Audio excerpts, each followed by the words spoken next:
Hello, hello, hello, and welcome to another fantastic episode of Anarchy Among Friends Roundtable discussion.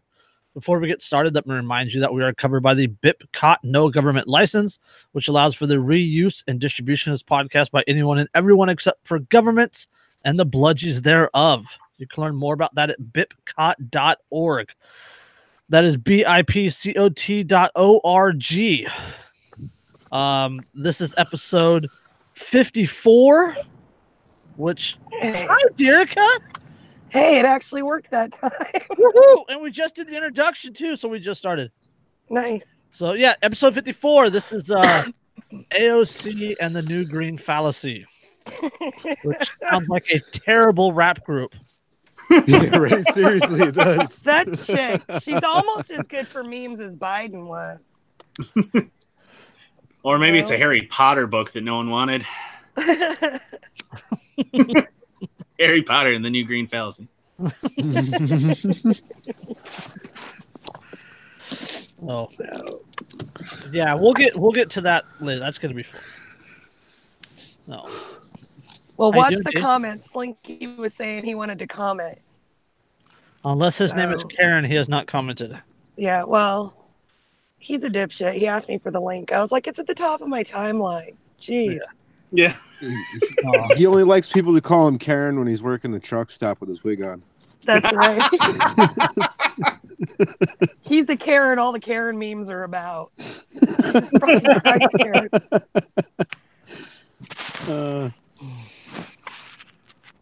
No, is that Karen Keener that's commenting? Hi, Karen.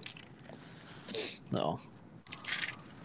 She's my homegirl. She was the first one to leave me a review on my book. Woo! Yeah.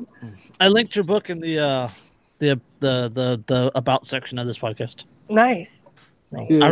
I remembered this time. Thank you. It sold like a whopping 47 copies. Yeah, it's 47 more than any book I ever published. Yeah, seriously, dude. That's what I'm saying. Hey, she's published like 1,000 times more book than I've ever published. So, well, I've got my idea for the next two. I'm gonna make it a trilogy. So this first one is think for yourself. The next one is gonna be speak for yourself, and it's about framing logical arguments. Good idea. And the third one is gonna be act for yourself, and it's about logical behavior. And then the follow-up to all that is go fuck yourself. I was going to say the follow-up is going to be a set of prequels that just do not live up to the original trilogy. And then it'll get bought by Disney and it'll get watered down. I'm gonna fucking sell it to some like TBS or something, and I'll make some shitty daytime show about it, and you know. Tonight on the Hallmark Channel. They'll ask Robert Pattinson to fucking narrate the book. I don't know if I've ever been as angry in my life as I have the first time I watched an episode of that show, The Legend of the Seeker. I was so fucking angry when I watched that show. So angry. Because I was excited for it, because that's my favorite series of books ever. Like, hands down, better than Tolkien, my favorite series of books ever. That's blasphemous. No. Yeah, I was just going to say, I'm like in the contract of Virginia. Have you guys read the Sword of Truth series? No. Oh, it's like ANCAP as fuck, you guys. Wait, what is it called? It's the Sword of Truth series by Terry Goodkind. I know the name. Yeah. So the first book is Wizard's First Rule, and then you just go from there. It tells you there's like 16 or 17 books, and it's all one story. One long epic story, and it's so fucking good. And they made this really shitty, like, it was like craptastic on the level of Xena or Hercules fucking show out of it, and god damn it, it made me so fucking angry. Well, they did the same thing, in my opinion, of the His Dark Majesty series with the Golden Compass and stuff. It just did not live up to what the original books were at all. Like, they were like, oh, so this is a really good show, but how could we make it completely awful? Right. Yeah, that's what they did with my favorite series of books. So, and my favorite book in that series is called Faith of the Fallen, and the whole thing is like this absolutely scathing dissection of communism, and it's so fucking good because it's like set in a fantasy setting, and it's, oh man, it's so good, so good. Anyways, Now I feel compelled to read it. you should. It's an amazing series. Get your nerd on, Dan. Go read it. Yeah. Do you like fantasy?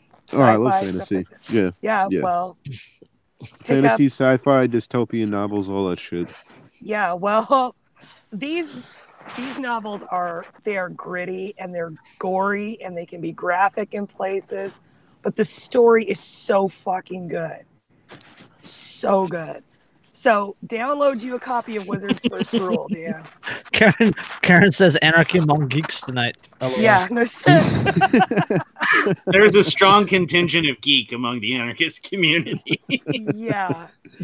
Well, yeah, you can't. Geek is definitely not a minority in this demographic. Well, yeah, you can't really watch like Star Trek and see the craptastic socialism of Gene Roddenberry and not go, the Ferengi are the only ones who know what the hell's going on around here.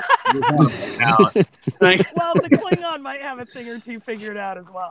Well, they got a little bit, but Klingon are like red market as fuck. Yeah. But no, I actually, Lindsay's a huge fan of. She's not on right now because she's making supper, but she's a huge fan of the Ferengi too, and I actually found a copy for her of the Ferengi Rules of Acquisition. Oh man, like the whole thing. Yeah, and I would love a copy of that. Oh, it's so awesome! Like a deal is a deal is a deal, as long as it's with a Ferengi. You're right. Yeah, and I am a Star Trek nerd. I admit it, but I do roll my eyes at their fucking post-scarcity communistic bullshit. Well, if you think about it, Star Trek is nothing but a story about people who are so just unendingly bored that the only thing that they can come up with is let's explore and see what else we can find. Or on the darker potential side, it's actually a story about a society that cannot produce for itself any of its needed resources any longer and has to go out and bring others into the fold in order to get those additional resources. Because I mean, think about it. If you had the thing that makes everything, any food or the replicator, the replicator, you had that. What do you need to do anymore now? Nothing. Like literally nothing. Nothing. Absolutely nothing. So you just you need end up enough like people educated in fucking maintaining replicators, and that's it. Yeah. No, you'd end up like the fat guy in the chair at the movie Wall-E. Yeah. Yeah. Right. Exactly. Because you don't need to do anything else. There's no struggle left anymore. Like right. And we've talked about that before. Humans need a struggle. I am not going into the holodeck after Andrew. Sorry, I left that one on. Ignore the blood and also the semen. Yeah, right. Holodeck 3, run like Andrew program Brazzers 1.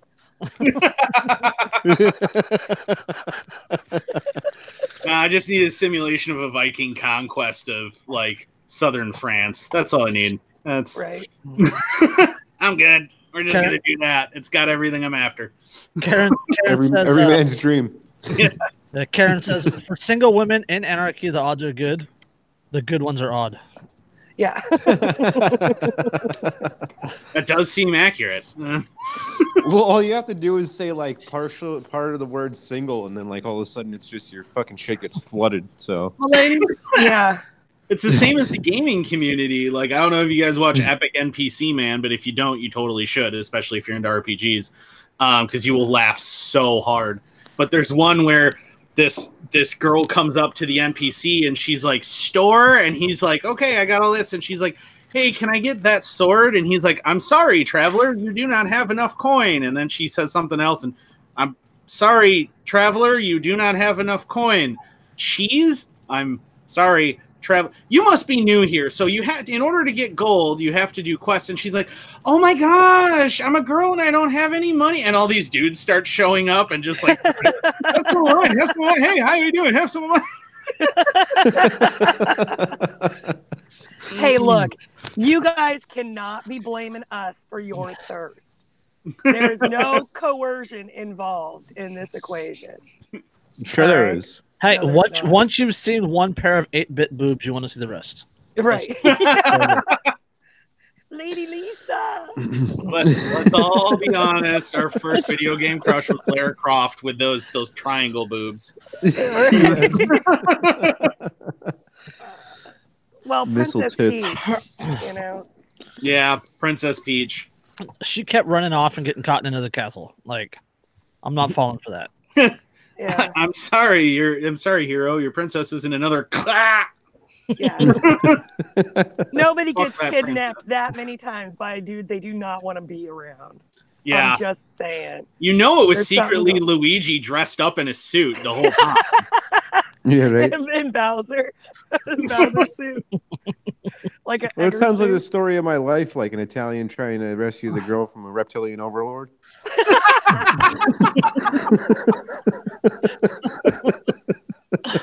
Oh, that fucking describes the entire anarchy movement. and when you eat enough mushrooms, you really do think you can throw fireballs. You're right. And in order to move forward more efficiently, eat mushrooms. Exactly. One up. Oh my god. Oh, I'm ascending to a higher plane of that part of the consciousness. conversation. oh. All right. All right. Seattle police sergeant demoted for retaliating against man angry about being towed. It's exactly what it sounds like. I think I read this one. A Seattle police sergeant has been disciplined and demoted after retaliating against an angry citizen whose car he had towed, sitting in a chair in full uniform in the parking lot of the man's workplace for most of an hour and telling passerbys he was waiting for an apology, according to the findings of an internal investigation.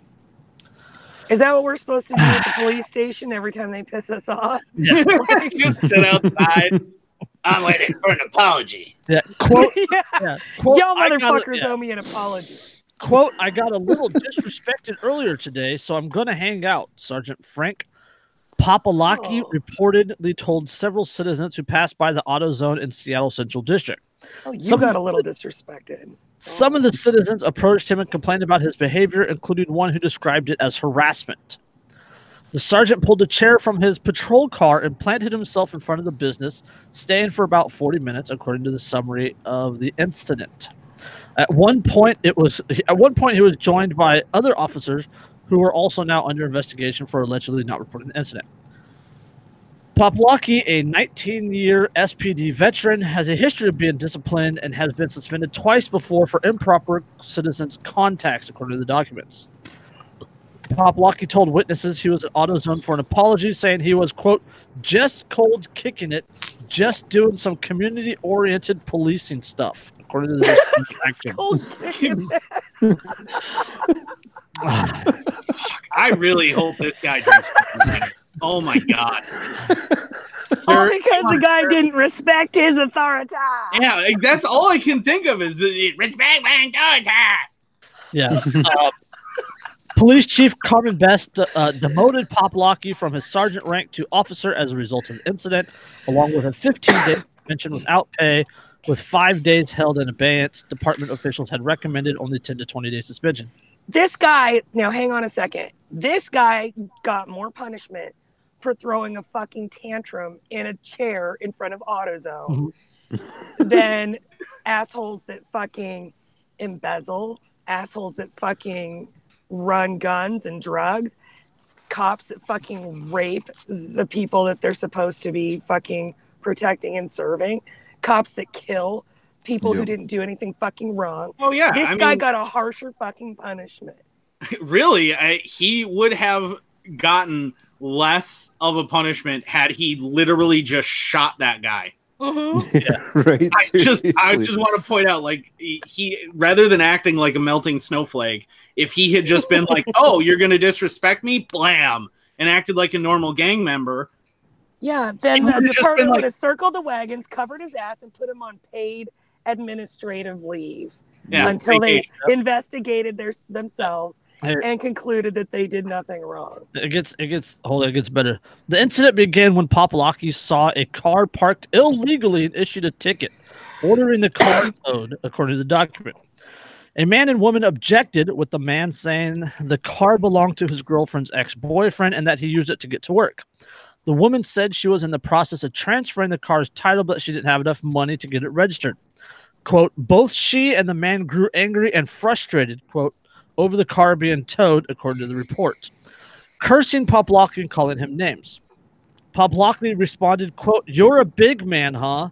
Talking some smack," and then directed the tow truck driver to take the car. As Poplocki drove away, he rolled down his window and said, quote, "I'll see you guys. Good night," and then addressed the man specifically saying, quote, "I'll see you for sure."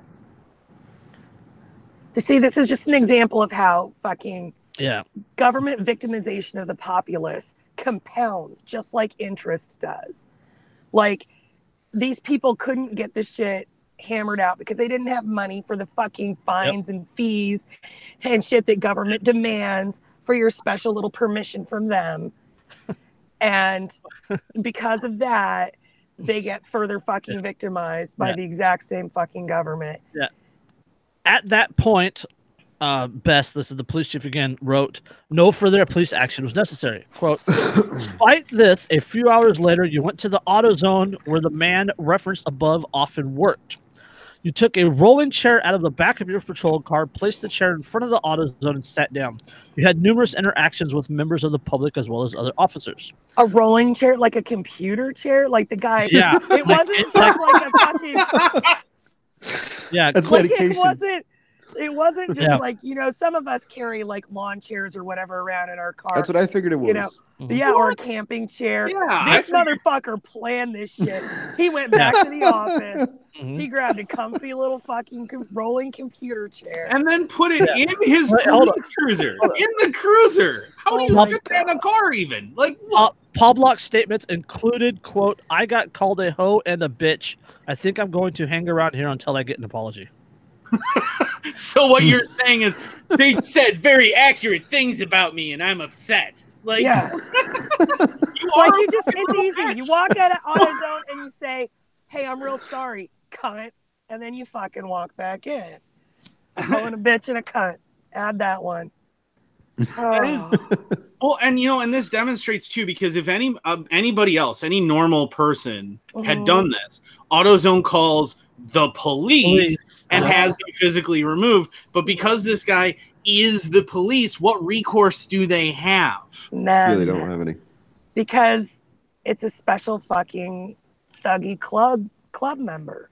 He's got the special, you know, the special secret decoder ring star on his fucking chest. You know, and my whole question with this is he's sitting in front of a business which has a parking lot where the parking spaces line up with that. It is, where the hell is the justice of a little old lady who confuses the brake with the gas in this? Yeah, right. Just bud. In 2017, Poplocki earned $112,449 in regular and overtime pay as an officer and sergeant. 100 freaking grand for this little snowflakey bitch. 112 grand. Yeah. To harass and extort everyone else. That's a lot of fucking money. That's like GS-13 salary with DC locality pay. That is insane. That's a big fucking salary. Because he's a sergeant. Do you know how much or what kind of a rank you have to have in the Army to be able to make 100 grand a year? You have to be an officer. I mean, like, enlisted people don't make that much money. Yeah, even CWOs don't wind up with that. You have to be a commissioned fucking officer. That's good lord. And not even I was going to say ranks of officer. You have to be above lieutenant. Like, I was going to say you've got to be. you have to like like graduate from like a fucking like West Point or someplace like that. I would Well, imagine. any college degree, yeah. you can be a commissioned officer. Yeah. Yeah. West Point just guarantees that you get offered a commission. Right. Yeah. But all the officers get paid the same. You know, I Mhm. mean, like each rank gets paid the same. But you have to be, you have to be a commissioned officer, and you probably have to do some time in hazardous duty, you know, to make that kind of fucking money, even as an officer. Yeah, you'd have to be what, like a C, like a Black Hawk pilot or some shit. Well, no, because that's just a warrant officer. Those guys don't make that much. Those guys make like 55, 60 grand a year. Well, I was thinking of the hazardous duty pay. Oh, with hazardous duty, yeah, you'd have to be like you'd have to be a freaking Night Stalker pilot. You'd have to be one of the Night Stalkers. Yeah. I mean, or you have to be like 05 and up. 04, 05 and up. I can't even because I'm a sergeant in the police, so I deserve 100 grand. Are you and an apology because I deserve respect? Are you serious? You little that bit. reminds me. I am picturing Cartman. True Blood, and that sounds just like the one deputy in that show. Yeah, that's totally fucking Cartman. Respect my sergeant. What the hell, dude? Somebody should have just like started, you know, realistically, if I was AutoZone, I would have started stacking up empty bottles of motor oil around him and just built a wall around him of empty bottles. Because what's he going to do? Knock him down? Well, now you're littering. Now I'm going to have to call the other officers, and I'm going to keep doing it until you pick them up. So, like, well, we were planning to put a display right here of, you know, wiper fluid. So build a little fucking pyramid of like 12 gallons of wiper fluid all around it. You got to make sure it's the full on like pallets and set them down with a forklift so that he can't possibly move them and just trap Make him in him there. Fucking climb that mountain, dragging his fucking computer chair with him. The tractor store should have come out with some hay and some picket fence and just built him a little sty. They got chicken wire in there.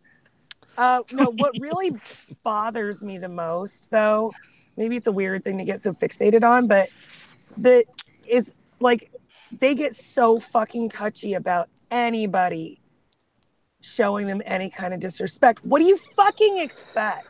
Your job is to harass and extort people all fucking day. You expect the people who are not trained as police officers to behave better than you do? Well, when you're disrespecting them all fucking day? Look who they hired. Okay, number one, they don't have to hire high IQ individuals. Right. They're taught by who? Right? Who? Iraqi security forces? Yeah. IDF, Yeah. IDF, returning veterans, blah blah blah. So they see themselves as some sort of paramilitary unit. Yeah, pretty much. And they pick That's up how they're trained. They pick up a hero complex. It is a Big very much time. hero complex ship. Oh yeah, I saw a few years ago. I happened to see inside a police cruiser a copy of, I shit you not, Soldier of Fortune magazine. I believe it. Sitting on his passenger seat that he had been reading. This dude is reading Soldier of Fortune. First of all, you don't understand what a Soldier of Fortune is there, Cap. Yeah. Second of all, yeah. Trust me, I know a few. You have no idea. Right. But I mean, like, that's what these guys, people love to make fun of. Like, I'm in a group on Facebook that is often very, very irritating because of its elitist load of bullshit, and it's occasionally statist, but it's the gun people who hate gun people. Oh God. And it's frequently elitist. I get a few laughs out of it occasionally, but it's frequently elitist and frequently statist and things. But they do this whole thing where they make fun of people who do the kind of cosplay as, I'm going to be a rebel, which is the whole reason why I joined it, is because they were making fun of Threepers and stuff, and so do I. Right. So I thought that was funny as hell. So, but they'll make. I bet that group is like crawling with guys that say shit like, Oh, I would have joined, but I would have knocked out anybody who got in my face in boot camp. Well, no, those are right. those are exactly the people they make fun of. Right. But the problem is that they get hyper elitist, and then anybody who just doesn't know about firearms, they want to like shame them horrendously and things. And instead of using it as a chance to teach people things. Right. They want to just drive people away, and and that's annoying. And for that, I think that they should all be set on fire. But like, I love guns, but I don't pretend to be any fucking kind of expert. Like, I know which end to point. I know how to load them. I know how to use that sword. Yes, the pointy end goes into the other man. Yes. I know the part to tickle with my little trigger finger. That's about it. Yeah, but I mean, like, they love to make fun of these guys who cosplay as, oh, I'm gonna rebel against the government, blah blah blah. No, you're not. You're a big fucking pussy. But the thing is that the real hardcore cosplayers are these cops who fancy themselves as continuously at war with the American people who they simultaneously claim they are protecting and serving. Yeah, of course. Like, it's just absolutely, it boggles my mind that you would even pretend that you're like any kind of like public servant or anything else, and still, like, it just, oh man, they see themselves as like German shepherds guarding the door at night, Shoot dogs. Yeah, but they're fucking not. They're afraid of if they what think of themselves as German shepherds, they'll do their job and shoot themselves. There was a story this morning out of Bakersfield where a cop actually shot his canine partner. Jesus. Oh, wow. Doesn't surprise me. They're just like, oh, look, a dog, blam. Oh, wait, shit, that was my dog. Yeah, right. I wonder how that goes down, because if you weren't a cop and you shot a fucking canine, because I worry about that. Killing a cop. I mean, our cops never have any reason to come to our house, but you never know. There's always some asshole neighbor or whatever, and I'm afraid something's gonna happen to our fucking dogs. Just because somebody thinks they look scary. Somebody thinks they look like really big pit bulls, and they're fucking not. But that's what they look like. They look like enormous fucking pit bulls. Yeah. And, I'm afraid something's going to happen to them. Well, we worried about the same shit with Ammo. Like, that somebody was going to wind up killing him or calling the cops about him. Like, if he ever got out and started running around, and he was just going to get shot instead of getting coaxed into somebody's vehicle, which would be easy enough. All you'd have to do is open the door and go, come on. And he'd be like, ride, yay! And then, our dogs, all you have to say is cheese, and they'll come fucking running. Oh my! Ears flapping in the wind. Cheese! Yeah. Oh my god! Cheese! With the deadly tails going full force. Yeah.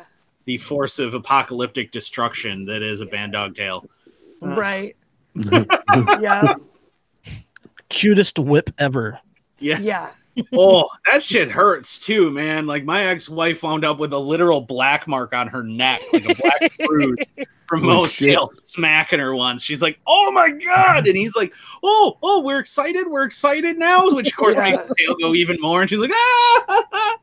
I have bruises and scratches on my feet right now just because one of the assholes stepped on my foot. Not even like he wasn't running, he wasn't jumping. He just fucking stepped briefly on my foot. And there's a fucking bruise and a scratch there. And I don't bruise. I'm tough. I don't normally bruise. But these are big dogs. Yeah. Well, when you got 100 pounds coming down on your foot. Yeah. Yeah. And 200 more pounds head your way. Yeah. The other two found. Yeah. Why are you yelling? Are we excited? Yay! Exactly. I don't know what's happening, but I'm excited. Oh my god, you guys. Oh, they do that crap so much. Oh man. Well, Mo would he'd hold you down too, and he'd get both of his paws on your shoulders. If you made the mistake of trying to crack your back on the floor or something, you would have 135 pounds of muscular dog standing on your shoulders and licking you, drooling so much you were going to drown in it. And the more you're like, no, please, the more excited he would get and the more licking he would do. I feel fortunate that Atlas, Olympus, and Kronos, they're not droolers at all. They're not slobbery. That So, helps a lot thank God because for that. those dogs that look like Slimer was living at your place. Yeah. right. Yeah. They shed we have to dust every fucking day and sweep and vacuum and everything because they let off a lot of dander and hair. Little piles of fine white hair that you get in corners. You don't even want to know what the filters for our HVAC system look like every month when we pull them out. But yeah, I worry something will happen to them because I've seen it with fucking gray ass McSilverballs, my neighbor that lives over there. People are just scared of them on sight. They're people who don't have any reason to fear dogs are just afraid of these big fucking loving dorks on sight just because of how they look. I can't imagine how a cop would react to them. Yeah, Someone right. who expects the dog to attack them. That's one of the few things that I actually agreed with Obama on was BSA or BSL, breed specific legislation. Yep. You know, I don't know. That was just what just came to mind, but yeah. Yeah. So, all right. At the most expensive affordable housing project in America, every apartment costs $739,000 to build. What the hell? Affordable housing. I keep using that word. I do not think it means what you think it means. Yeah. In September, the Government Accountability Office, the GAO, released a report on the cost of affordable housing projects funded by the federal government's low-income housing tax credit program. In a footnote, the report noted that one California development had a cost as high as $739,000 per unit. Jesus fucking Christ. The report didn't name the development, but GAO provided reason with a data file listing individual projects as well as information on the final cost and the number of units. After adjusting for cost per unit, the 33-unit, $24.4 million Titan Terrace, a collection of shops and apartments in the wealthy Los Angeles suburb of Culver City, ended up on top of the pile. Tilden Terrace might not look the way you expect from an affordable housing development. The building boasts a yoga studio that advertises itself as the first yoga studio for children in Los Angeles area, as well as an orthodontist office and a Japanese restaurant where you can order a $34 sushi plate with halibut, bluefin, and kurodo. It is a contemporary building with a colorful facade that won Architecture Award in 2014, and taxpayers are paying dearly for it. Why do they do that shit? Andrew, you know what I'm talking about. Yeah. When the government does something on taxpayer fucking money, they always want it to be some fucking work of art, some shining example. Why don't they just do the efficient fucking thing? Well, yeah, look at... Well, the answer obviously is that it's not their money. It's someone else's fucking money. Exactly. The $739,000 per unit price tag is not only higher than in Texas, where affordable housing units cost to $126,000 on average. It's nearly double the median cost of $326,000 in California, and it's $100,000 higher than the median price of buying an unsubsidized market rate home in nearby Los Angeles, one of the most expensive cities in the nation. Jesus.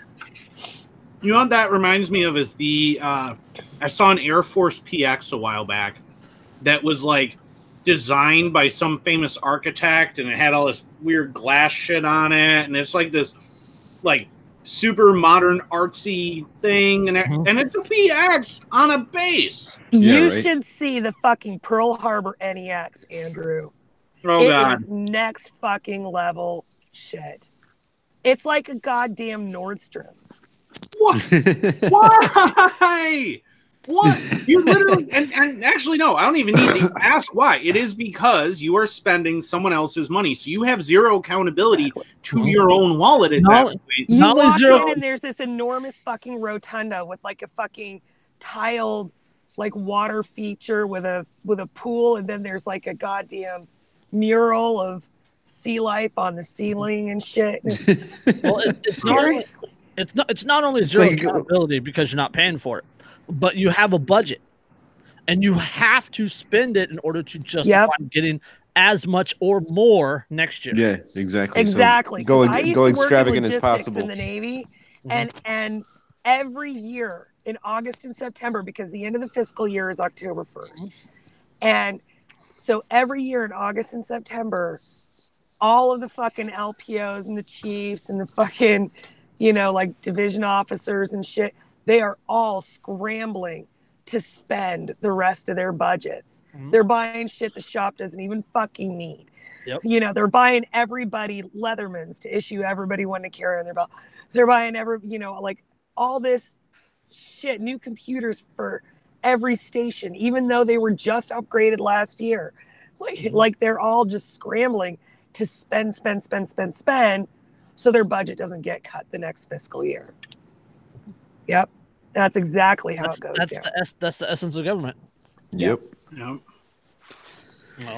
Yeah, well, that's like there's that one I forget what the hell it was from. I think it was from a documentary, but they got like a FBI dude like on video, and he was saying that like essentially the FBI facilitates terror operations within the United States so that they can justify their terror budget.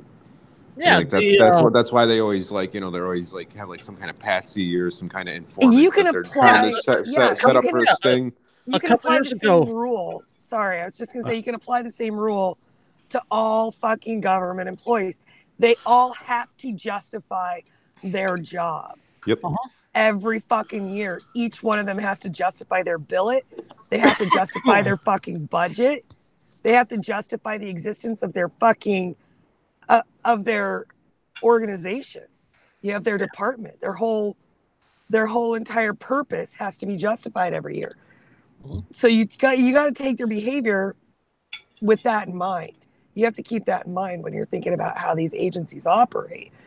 They have to fucking have something to do or they lose their job. Well, look at the DEA after the end of Prohibition, where was that actually the DEA or the grandfather DEA? Either way, look at that agency, and then the end of Prohibition, they got to now justify why the hell they even exist, why the hell any of them have a job anymore. So what do? Marijuana, it's going to make white women dance with colored folk. Yeah, isn't it funny how marijuana prohibition came around just about the time fucking alcohol prohibition went away? Yeah. Like they even went so far with that they changed the spelling of the word. Yeah. From marijuana with an H to marijuana with a J because it sounded Mexican. Yeah. Yeah. Oh, all right. One more on government spending, then we'll get into the AOC article. This I laughed for a good half hour at this one. It is the perfect metaphor for government. Possum was living in unused $1 million taxpayer funded bus. Yeah. Not just unused, never been used. Yeah, that's the best part. It's like spirit animal. Yes, and I jokingly I posted this. Dan commented something, and I jokingly responded #anarchopossum. Yep. Well, that's a thing apparently. Like there's a Facebook page called Anarchopossum. Nice. Yeah, a possum in Southern California has been relocated from living in the belly of a zero-emission bus that was never put into service. According to the station, more than $1 million in state funding paid for the bus in Burbank, outside of Los Angeles. The possum bared its teeth to CBS Los Angeles camera crew when the bus engine department, quote, "It scared me." Definitely spirit animal. Transit employee showed the animal to the crew, quote, "When it snarled at me, I jumped back. That's when I took the picture because I said nobody's going to believe me." The bus was supposed to be powered by lithium titanate battery pack supplemented by fuel cells, according to the 2010 U.S. Department of Energy publication. David Kriske, Kriske, who worked for the Burbank city government, said the bus was never put into service. Quote, "We could not get the bus to operate in a reliable way that would allow us to rely on it to be able to provide trips for paying customers." And we have to As soon as we're done with this story, we have to talk about the Green New Deal. Yes. Because that's the perfect fucking segue. Yeah. Still, the California Air Resources Board, which was the primary source of funding for the bus, told CBS Los Angeles the money was well spent. Wow. Of course it was, because they were creating wildlife habitat. Yeah. That was the greatest thing about that bus, really. The board told the station that knowing the technology didn't work helped develop other fuel-efficient methods. A taxpayer advocacy group told the station it was a waste of money. Quote, the government doesn't care because they coerce the money out of the taxpayers, said Susan Shelley of the Howard Jarvis Taxpayers Association. Ding, ding, ding. Quote, it's not their money. They're just happy to write the check, and then they're done. They can't say, look, we funded this because it's useless. It's a waste. Yeah. So they steal money from you to buy political fucking currency. Because I'm in California. Yeah. Like this is the Air Resources Management Board. Like they're literally taxing my air to pay $1 million for a bus that could not reliably work and was never put into service. Yeah. I think it worked pretty reliably from the perspective of the possum. Yeah. Such efficiency. So much government. Wow. Much wow. Hey, you know what? The problem is that possum probably bragged to all of his friends about his new super fancy digs. His sweet digs.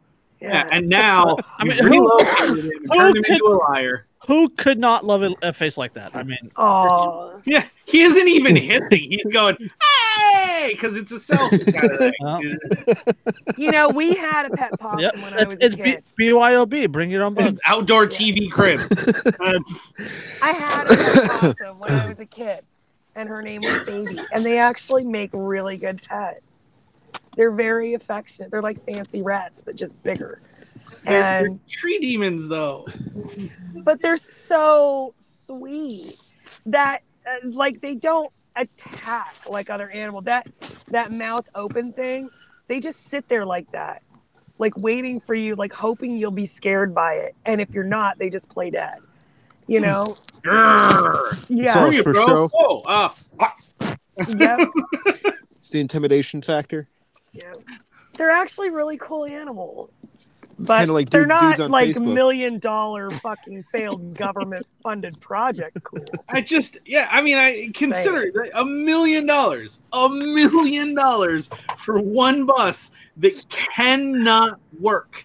Let me just put this out there for the fucking NSA guy. Next time you guys want to blow $1 million on absolutely nothing that benefits you or the American public, send it my way. I'll get rid of it for you. Or put my dick pics on billboards. Right. I know you guys got them. Epic, man. Hack all those digital billboards, and it's like, like car lot, insurance Dude, a guy company. did that. Penis. A guy stuck in traffic hacked hacked a digital billboard and put porn up for everybody that was stuck in traffic. See, not all heroes wear capes. That's right. Oh, some of them were stuck in traffic. Yeah. Yeah. Speaking of heroes that don't wear capes, AOC. Yeah. This is Dan's girl. She's a meme hero, anyways. Yeah. I'm not saying Dan likes her, but he would definitely hate fuck her. Yeah. Well, Slinky's on record multiple times saying he would hate fuck her. Yeah. Because he likes the dumb broads. I can't disagree. I mean, I'd murder her with a chair at a bachelor party, but hey, then you guys can go a weekend at Bernie's with her. Yeah. Maybe actually put her fucking congressional seat to good use. Yeah, right.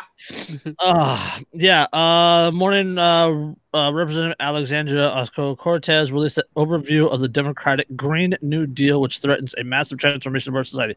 First of all, she gets too much credit for this because it's not her fucking plan. Right? Okay. Jill Stein, Dr. Jill Stein, the Green Party has been pushing this for the last couple of Democratic or presidential selections. She's just using the fucking high visibility that Ocasio-Cortez has right now. Yeah. Well, they're trying to sell her as like the up and coming star of the Democratic Party. So which Republicans fucking love. Oh, I know. Oh my God, they love that she's become And the you know, face of the Democratic She's like a Party. caricature of like fucking like how bad the left is. Oh my Yeah, God, and what's- she's making No, them so like- bad. No, she's like she's gonna be the left's version of Ron Paul. Mhm. Yeah, Is what right. she is. Right, a lot of talk, a lot of publicity, but they're like She'll get she's nothing done. Not gonna change anything. Not gonna stop anything. Not gonna pass anything. Yeah. Well, Obama didn't do shit either, and he became president. True. Luckily, I think she's like 31 or something like that. She's still too No, young. she's only 29. Yeah, she won't be able to run until 2024. And the Democrats don't even fucking like her because she's a freshman No, congressman. Nancy they're Pelosi talking about told her how she told her to hasn't- close her mouth. Yeah, they're talking about how she hasn't put her time. She doesn't know how to play the game. You know, she hasn't put in her fucking time supporting the party. Blah, Yep. blah, blah, blah, blah. Like, they do not like her. Yeah. That doesn't surprise me at all. Yeah. Hi, Lindsay. What's for dinner? I made noodles with Alfredo sauce, some chicken parmesan like tenders with a little bit of red No, we had chicken parmesan tonight too. Nice. I made waffles. Nice. We did chicken parmesan and baked macaroni. So this article, it's from Americans for Tax Reform, and it lists a couple of ideas. It lists several things and then gives a little quote on them. So below are details of proposal. The very first one that they list is rebuild every single building in the U.S. Quote, Hold on. Let me laugh really quick about that. Wait, give us a minute with this one, Jason. quote, upgrade or replace every building in U.S. for state-of-the-art energy efficiency. Well, they already took care of the World Trade Center and got rid of that asbestos. So. We need to call in the demolition expert from the Bush administration. Yeah, right. Overnight, there's just going to be planes. Just boom, boom, boom, boom. Hey, look at how efficient this is. Call up Larry Silverstein if you want to know how to cash in on the insurance fucking money. Yeah, holy shit. I'll take $1 billion of an insurance policy. Jesus. I took out, like a month prior to its Yeah, right? To include terrorism. So what a coincidence. Who could have predicted? What people need to understand, what makes this great, what makes this not just awesome, but truly fucking great, is that they want all of this by 2030. That's what people need to understand. 10 years. According to Google, there are 127,590,000 homes in the United States. Yeah. Well, we just tax the rich, you know. Yeah, 70%, 90%, baby. No, they said replace them with energy efficient, which means they want apartments. Yeah. Oh yeah, well that's part of the Agenda 21. They want to like put everybody in like those coffin-sized fucking apartments and like urbanize everybody. Mega cities. Fuck you. Fuck you. High rise FEMA camps. Yep. Can't make pretty me. much. I will never fucking live in an apartment ever again, and you can't. Will end all traditional forms of energy in the next 10 years. The new Green Deal is, quote, a 10-year plan to mobilize every aspect of American society at a scale not seen since World War II to achieve net zero greenhouse gas emissions. Wow. That hurt. Wouldn't that mean that everybody would have to stop breathing? Like, you know what I mean? Like I'm just like you'd have to kill all the animals. Like you'd have to kill every single animal. Yeah. And no more happiness. Slinky well, they're gonna take the fucking Genghis Khan fucking approach to greenhouse gases? Kill enough people and then you'll reduce it. Exactly. Let's start with the Green Party. Yeah, plans to ban nuclear energy within 10 years if possible. Even though nuclear energy is pound for pound and watt for watt the single most environmentally friendly power generation on planet Earth. Yeah, the clean. That out. Yeah. Quote, you know, it's tsunamis in Japan notwithstanding. it's unclear if we will be able to decommission every nuclear plant within 10 years, but the plan is to transition off of nuclear and all fossil fuels as soon as possible. Let me clear that up for you. You fucking can't. Okay. They can't even decommission fucking plants that are like over 50 years old that are supposed to be shut down right now. Yeah. Okay, let's okay. Hold on. Let's jump onto the. Okay, even if they got rid of nuclear energy, like Jeannie Wish got rid of nuclear energy, the alternatives are what? Solar and wind, right? Which are both more expensive and can cause bigger environmental. Have you ever seen a lithium mine? Yeah. Oh yeah, it's horrible. Yeah. You mean like the devastating slave the labor, fucking giant open pits full of pollutants like hell? That. Yeah. And how do you like if you want to get a general idea, I mean, you can watch that like Dwayne Johnson movie, The Rundown, like the gold mine, Thatcher's gold mine in Brazil, like that kind of fucking hell is what we're talking about. And we can even take another step. We can talk about, like, even if we got rid of all fossil fuels and every vehicle was electric. Say you have electric vehicle, you still need to grease the freaking gears, right? You still have all this stuff that requires petroleum-based products. Yeah, and not only that, but the electricity that you plug your fucking car into has to come from somewhere. It doesn't just magically appear in your house's fucking grid. No, you know what they're going to do? The only way that this works is you go, hey, you remember the Iron Age? Let's go back to that. Yeah, that's what I was just going to say. Yeah. Primitivism. Yeah. That's pretty much what it is. If they were to decide to use a bunch of solar panels, what happens in, like, I don't know, Washington, where there's like cloud cover constantly? Wind. We don't talk about those. Wind. We don't talk about those things. Wind, or like those ocean, like the kinetic generators in the ocean. Okay, no, those would harm dolphins and whales. Come on, right. Yeah. Yeah, no, it's irony. That's really what they're saying is we're all going to go back to roundhouses. Oh, but no, wait, because they were heated with wood burning things, so we can't do that. Yeah, no. Fuck. I was going to say Amprem's got a hard on right now. But... Yeah, no shit. Black Plague 2.0. Yeah, right? Yep. Build trains across oceans and end all air travel. Build trains across oceans. Yeah, right.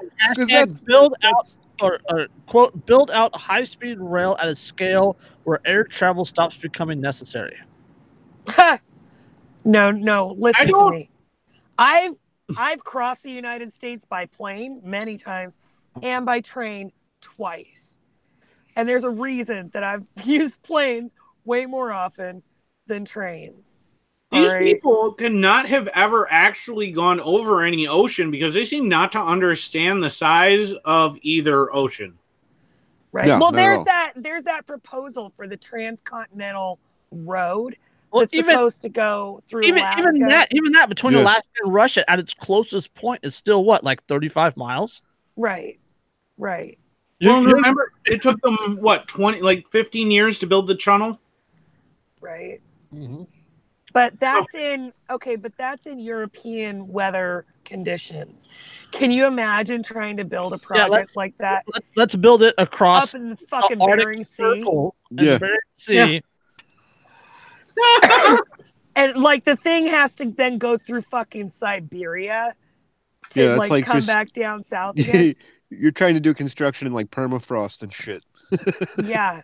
Places where like normal engines don't even fucking start every day. Aren't these also the same people that get angry about the idea of drilling in Alaska because in Anwar? Wildlife? Yeah. So no, but we're gonna take this super Yeah.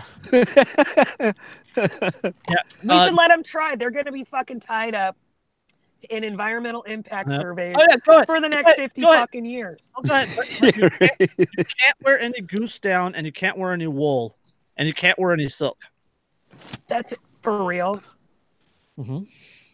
Yeah, because Well, they can't wear a goose down because you have to kill the duck to get the insulation for it, right? Well, you can't use wool either because that hurts the oxen and whatnot, right? And you can't use silk because that comes from silkworms. So if they really want to be like truly environmental, they wouldn't use any animal products at all. Yeah, no. Wow. Well, I mean, and clearly, as we've It's like a previously on purity this spiral to podcast- like where you can't use anything. Yeah, Purity spiral. That's a damn good fucking Yep. phrase, Dan. it'd be like freaking SpongeBob sitting at the bottom of the ocean, filter feeding. and Purity spirals are exactly how shit like veganism happens. Exactly, right? Don't invest in new technology of carbon capture and storage. Just plant trees instead. Quote, we believe the right way to capture carbon is to plant trees and restore our natural ecosystems that they're going to build a fucking train through.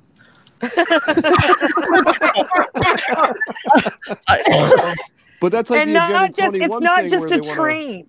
Like they it's wanna not pack just everybody train into urban- tracks.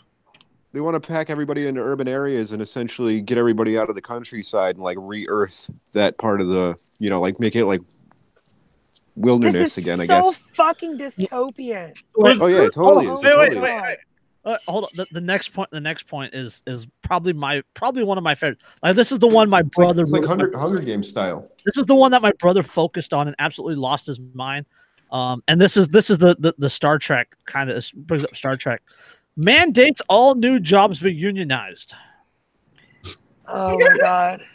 Yeah, I saw that one. Ensures that all G&D, that's the Green New Deal, ensure that all Green New Deal jobs are union jobs that pay prevailing wage and hire local. Not only that, but isn't there something in there about providing incomes to those who can't or are unwilling to work? Oh, it's totally socialism. Yes. Oh my god. Yeah. They hit every fucking leftist talking point they possibly could have. Oh yeah, totally. Was this actually written by like a 6-year-old? No, It might as well have been. Yeah. And this is where it totally takes a turn, right? Like we got the eliminate all fossil fuels and nuclear power, right? We got trains instead of planes. This is like a fucking list that a little kid wrote to Santa Claus. Yeah, right. They included carbon tax. Quote, we're not ruling a carbon tax out, but a carbon tax would be a tiny part of a Green New Deal. Of course. And eventually Let's we'll be use the honest carbon here. tax to tax the air you breathe. Was this list originally written in purple sparkly jelly pen? Like, cause With I mean, little does hearts this not- above the eyes. Like Yeah, with his little eyes are hearts. dotted with hearts. was this not does this not sound like what a preteen in a leftist household, probably in Southern California in an affluent neighborhood, would come up with Yeah, right. for how to better the world? That's what It's this totally sounds idealistic. A child who has only been raised to fucking virtue signal No, and exactly. never been You guys raised are to all It's totally think not critically. grounded in reality whatsoever. You guys are all wrong. It was not one child. It was an entire classroom of them. It's a class project. Yes. Okay, Karen says The collective worked on it. Karen says she's the Dan Quayle of the left. She is. Yeah. Yeah. Except Yeah. Dan Quayle occasionally wasn't. As a Californian, I can't disagree. And then Sarah says, so what about the hundreds of millions of lower and working class citizens who drive gasoline-powered cars? Well, they won't have to work because there's income for those who are unwilling to work. Right, so you can just stay home. They can jump the train. This By is the way, like it's a bullet train and it doesn't slow down. It's Yeah. This is the best part of it. No estimate of the total cost of implementing the Green Deal is offered by OAC. However, as OAC admits, quote, even if every billionaire and company came together and were willing to pour all the resources at their disposal into this investment, globally. the aggregated value of the investments they could make would not be sufficient. Yeah. The global fucking monetary supply could not cover this. Does provide one estimate that the cost of, quote, repair and upgrade infrastructures of the U.S. infrastructure repair and upgrade infrastructure's U.S. infrastructure. And alone would cost $4.6 trillion at minimum. You think? Yeah, seriously, this had to have been written by a preteen girl who has been raised in a hyper-affluent neighborhood, who has no concept of the value of money or work or anything else. No, not at all. Who doesn't understand any of this, who is just like, well, just pay for it. Oh, and you guys, what's the name of that like post-scarcity robo-communism, like the something project? Venus Project? Yes, the Venus Project. That's what this is. Yeah. This is the fucking Venus Project without being called that. Well, that's essentially what Agenda 21 was. It was like mega compact cities where it's like, you know, they're all built into the smart grid, and like it's pretty much like a digital gulag. Right. Yeah. Okay. This is 1984 intensifies. Yeah, for really. This is the part that's going to trigger Dan. AOC doesn't provide any insight into how the trillions of dollars in spending will be paid for, other than claiming, quote, the Federal Reserve can extend credit to power these projects. Investments and new public banks can be created to extend credit. Just fucking print the goddamn money. Just pay for it. Quote, heart over the eye. Quote, the question isn't how we will pay for it, but what we will do with our new shared prosperity. Oh my God. Forget 1984. This is Weimar Republic intensifying. Yeah. Yeah, right? AOC would go on to say, Steve, don't you love my proposal? The paper it's written on is bubblegum scented. Like, what? Fucking unreal, man. Ew. It is so divorced from reality. I don't even have an argument. So for real, her solution to pay for all this shit is hyperinflation. Yep. Yes. Which will devalue the fucking currency. But it won't matter what it costs, because that's the definition of shared prosperity. Oh my God. See, we simply invade shared prosperity. She's so retarded. She's like, look, you have $1,000 today, and if we do this, you'll have $10,000 tomorrow. Yeah, $10,000 bills that are worth 2 of the old fucking dollar bills. Exactly. You idiot. No, you know what this is? This is Hitler's proposal when he took over.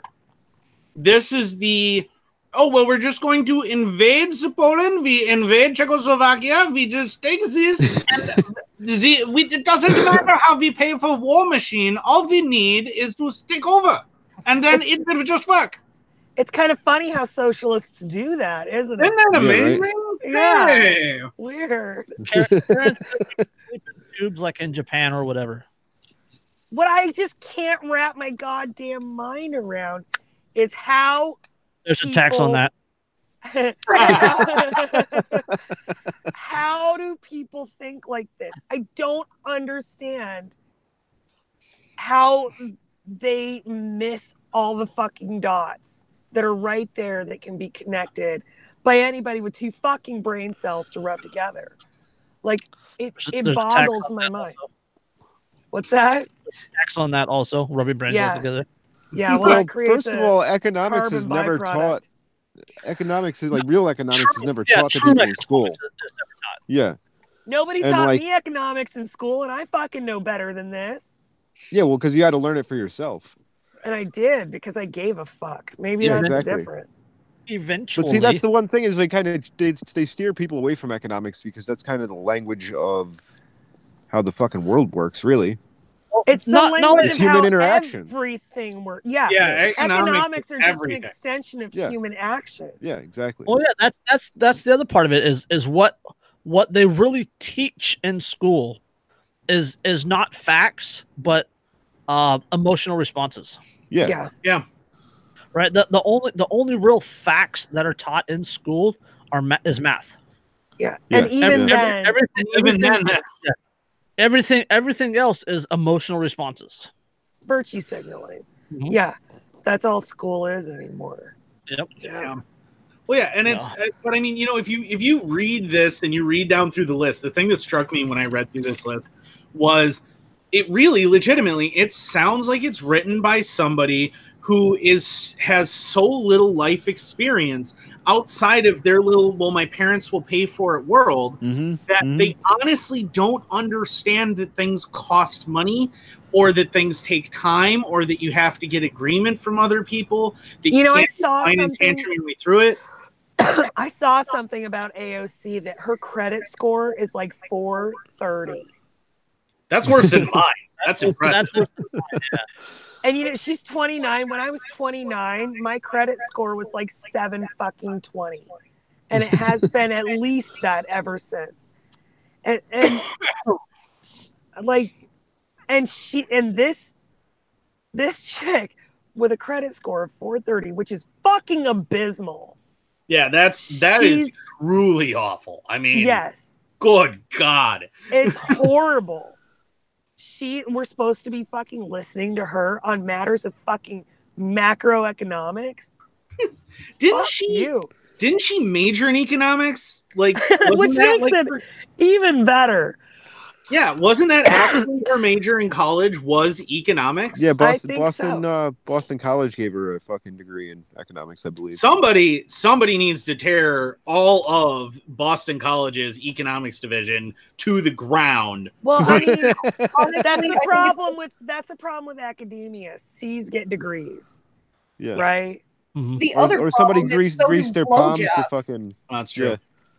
Or somebody greased their palms to fucking, yeah, I'll tell you what, Lindsay, that girl looks like she could give a hell of a fucking blowjob the size of her mouth. I mean, there are skills out there, and I feel like I'm okay at that one, but I don't think I have quite those skills. That's the deep throat all the way to the balls and just touch them with the tongue. I can hold. Yeah, she majored in international relations and economics at Boston University, graduating cum laude in 2011. Jesus fucking Christ! So Boston College was about here for academia, but now that's out, they're kind of doing one of these numbers. Yeah, right. It's like everyone else is kind of going, that graduated summa cum laude? Really? No, not summa, just cum laude, which is the lowest of the during college, she served as an intern in the immigration office during the final year of U.S. Senator Tim Kennedy's tenure. Of course. So Ted Kennedy. Yeah. A freaking Kennedy. You know what? That explains how she fucking got her degree, right? Fucking there. And the from my understanding, she comes from an affluent neighborhood in like southern New York, like Westchester, Rockland County. She tries area. to make it sound like she's fucking Jenny from the block. No, she's not. She's not. So funny. Yeah, until the age of 5, family lived in an apartment in the neighborhood of Parkchester. The family moved to a house in Yorktown Heights, a suburb of Westchester County. Mm-hmm. Yeah. So you know why? That's exactly capitalism, what it is. You goddamn commie. Jesus Christ. That's exactly what it is, though. And you see that time and time again with socialists and with people who push the socialism so hard in the modern world is they come from places where they have benefited massively from capitalism. Their parents were rich. They never had to work a day in their lives. They've never actually had to struggle. So they don't understand how the world actually works. And so their entire attitude is just, well, somebody will pay for it. Exactly. Right. It's the equivalent of the girl. It's equivalent of the girl who double parks her bright pink fucking Mercedes, gets it towed, and then shrugs and goes, "Daddy will buy me a new one." Right. Yep. And it's they have no fucking concept of the medium income for a household was $108,648. That's median. Yeah. Median. Yeah, that's an affluent area of New York. Is down like right outside the city, like north of the city. Yeah. For that's like our neighborhood. Our neighborhood here is probably just a little bit above that, but I mean, like. Yeah, 1,781 total population. Yeah. Yeah, and I'll put that in perspective. The median income in the neighborhood 90.49% white. Yeah, Vernon County where I lived quite a bit, Vernon County, Wisconsin. Its median income is like $16,000. Jeez. So yeah, right. It's like it's the poorest county in Wisconsin. It's insane. But like La Crosse, it's not bad, but like our neighborhood, our median income's got to be 20 grand, maybe 25 grand. Is that maybe. household or individual? Like household. Jeez. Yeah, Vernon County, I think 16,000 probably median for household, 16.5, something like that. I think the median household in our neighborhood is probably 150. Yeah, see, if you're making 150 grand around here, you're not living here. You're living. There's a lot of government work around where you live, I would imagine. What's that, Dan? Or Berry Mills, yeah. No, I was just saying. I was saying that I'm sure there's a lot of government workers that live around where you. Oh are. Yeah, this tiny little Podunk County has the highest concentration of PhDs in the entire state because of the Navy weapons testing laboratory that's right down the road. Yeah. Yep. But no, that's like why everybody's so fucking. Yeah, she is not Jenny from the block.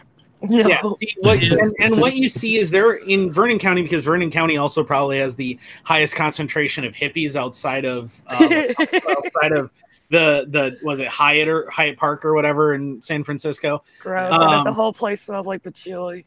Oh, constantly and everything. I mean, there's It smells wonderful. so many white people with dreadlocks. It's I hate patchouli. Oh my god, patchouli makes me fucking wheeze. I want to throat punch people who wear it in public. But there are tons and tons and tons of hippies in that county now because in that county is where Organic Valley, the largest organic cooperative of farms in the world, is in that county. So, and the greatest chocolate milk you've ever had in your life, just saying. But anyway, so like it really is. It's so good.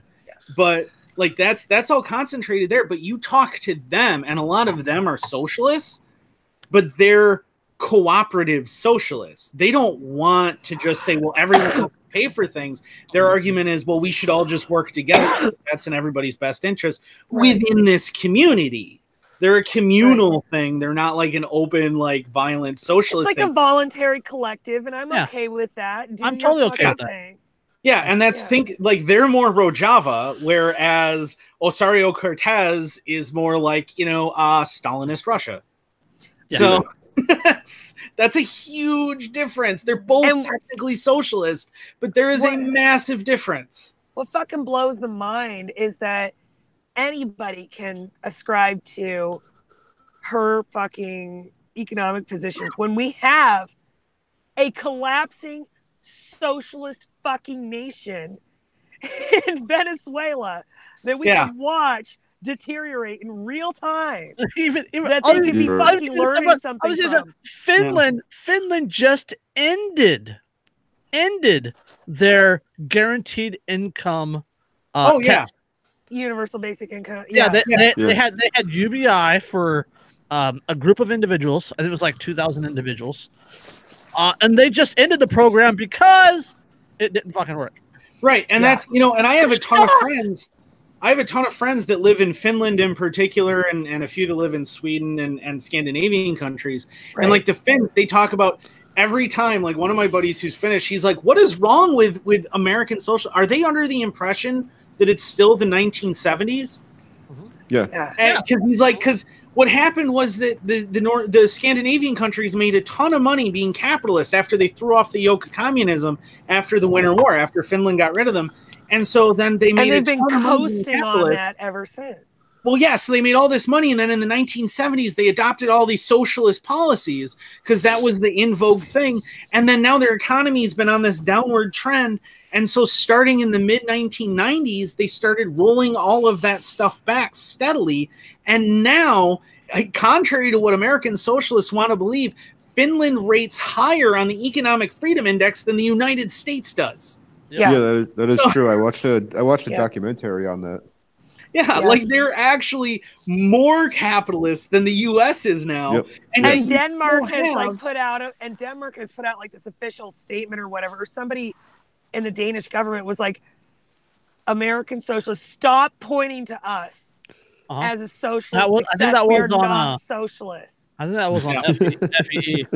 Yeah, and that's the thing is you see that all the time from them, the people who live there. And I actually on a Facebook thread watched my Finnish buddy argue with an American socialist, and he didn't reveal that he was from Finland, currently living in Finland. And then was it Michael Hannikin? No. But I love that guy. But like partway through, he said something, and they're like, "Well, you just don't understand. You don't really know what it's like in Scandinavia. You just don't understand, and that's why you're arguing this because you live in America." And he goes, "It's funny because my address is," and he posted it, and it's like in freaking somewhere in Finland, right. And she's like, "Oh," and then blocked him. She just just blocked him immediately, and he's like, Danish Prime Minister in U.S.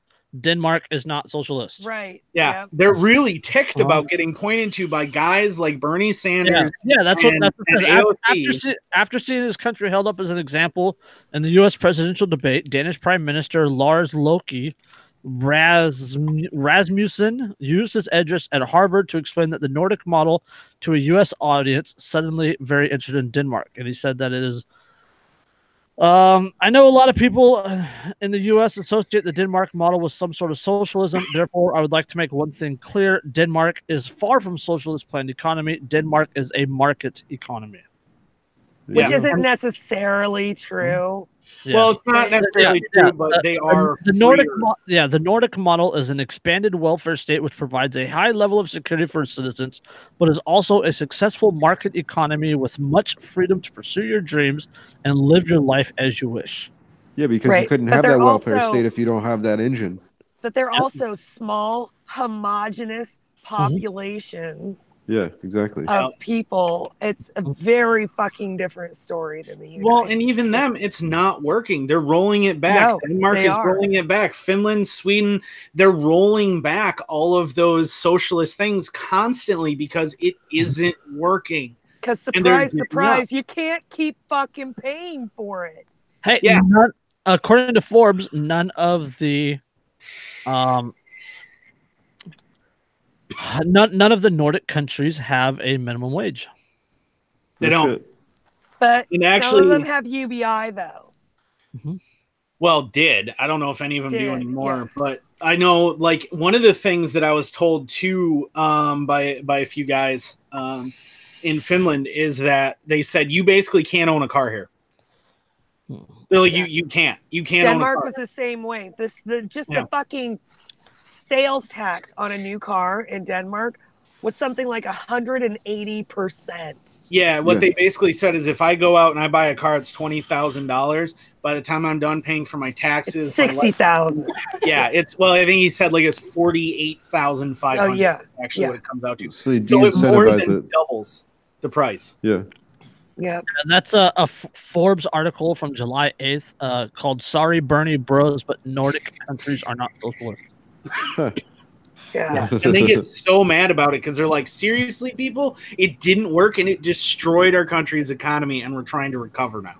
Yeah, right. Seriously, stop trying to point to us as this shining example because we're proof that it doesn't work.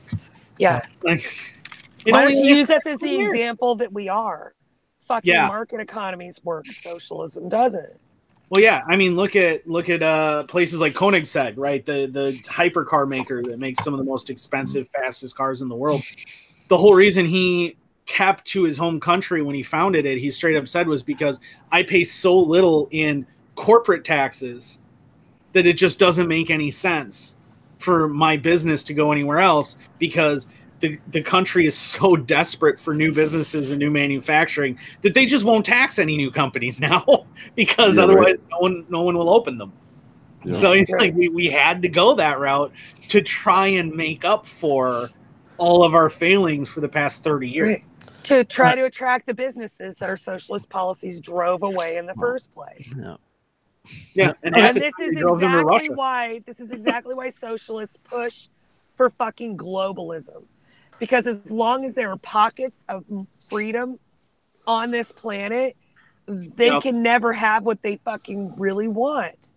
Because the people who can flee, which are the ones that they are most focused on, the wealthy, the fucking business owners, Those people have the resources to flee to a more free location. That's why that fucking terrifies them, and it bothers the that's shit why out. New Zealand. That's why New Zealand stopped selling land to foreigners. Yeah, It's because so many wealthy American and Europeans were buying large plots of land in New Zealand. right. Yep. So, I mean, they're economic refugees essentially. I mean, and as long as there are pockets in the globe where they can go to achieve more freedom and more favorable, I'm sure they're building setup. fucking fallout shelters down there too, because I mean, shit, Yeah. that's in the southern hemisphere. So it's like if a nuclear war ever breaks out in Yep. the northern hemisphere, they can go there and fucking just wait it out. yeah, because Australia is not a war power. There's no No, they're there's not. no worries there. But that's where the push for globalism comes from. They don't want people to have anywhere to run and hide from them and their policies. Right, because as long That's as the you whole can point run, of globalism. you fucking will. Yeah, absolutely. Yep, come That's on, why they Elon want Musk, one hurry up. giant homogenous system. Well, look at Eastern Germany. Remember that all of the additive fences beyond the wall, the barbed wire and the open kill sands and the spotlights, they weren't on the front side of that wall. No. They were on the back side of the wall. That wall was not to keep people out. That wall was to keep people in. Yep. So Keep people from fleeing and taking their fucking resources with them. Because to these assholes, your resources are not yours. Those are the states, and you are just holding them until they find some way to get them away from you. Sarah says, yeah, but socialism would just consolidate the power to the most wealthy. Absolutely. Maduro's daughter is worth like $4 billion. Well, it doesn't Yeah, well, that's consolidate what happens- it to those who are most wealthy now. It creates a new oligarchy of the wealthy. Yep. The inner They party. transfer all the wealth from those who earned it, or whose ancestors earned it, to those who distribute some of it to others. Yeah, look at what they did. Look at what the Khmer Rouge did in Cambodia, right? They couldn't tolerate even anyone who had the potential to even earn money outside of the state. So they executed anyone with the right education and experience to be able to do that, and then forced everyone out into the fields to try and become an agrarian society because, well, we can't be equal as long as some people can compete better than others. So we all have to suffer equally. At least they were slightly more honest communists, I guess. Right. But they then starved. And this is another way that Venezuela demonstrates the exact fucking problem. Did you guys see the article about like the elite, the political elite of Venezuela, their kids? Yeah, right here. Like, I was just bringing that back up. Oh yeah. From the Daily Mail. This is February 4th. The rich kids of Venezuela, including Socialist Revolution leader Hugo Chavez's daughter, flaunt their wealth with fistful of cash and lavish holidays while their nation starves. Yep. Yeah. That's like Castro's. Yeah, Hugo Chavez. Chavez's daughter is rumored to have a personal fortune of $4 billion. Yeah, which she keeps in British and other offshore fucking bank accounts.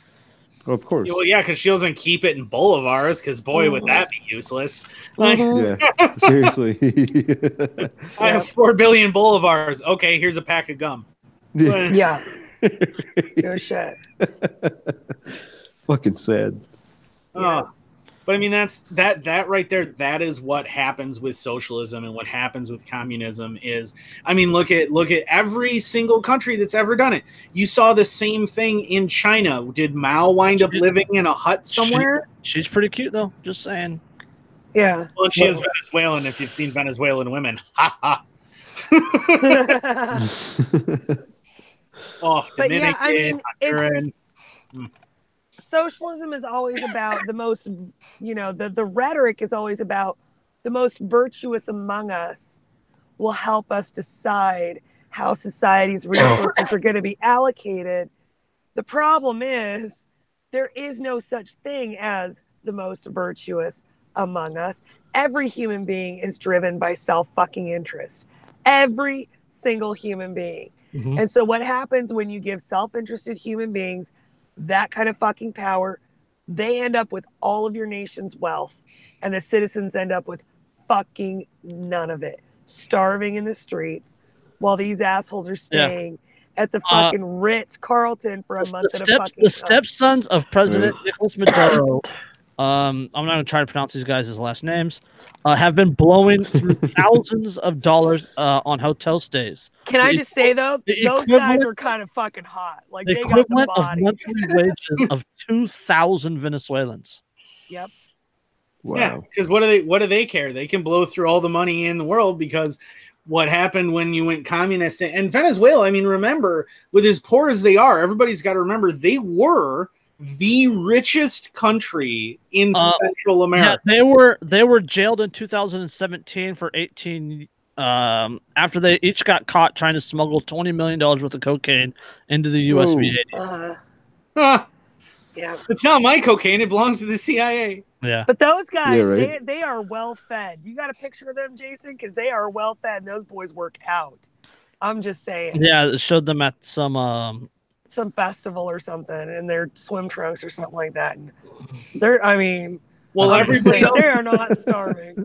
Well, right, but I mean, look at Chavez's daughter and Maduro's stepsons. Like, they're some good-looking motherfuckers. Right, they're able to be in shape. They probably have personal trainers. They get to work out. They eat right. Everything. Here's one of these guys are not skipping their fucking Chavez's daughter with protein.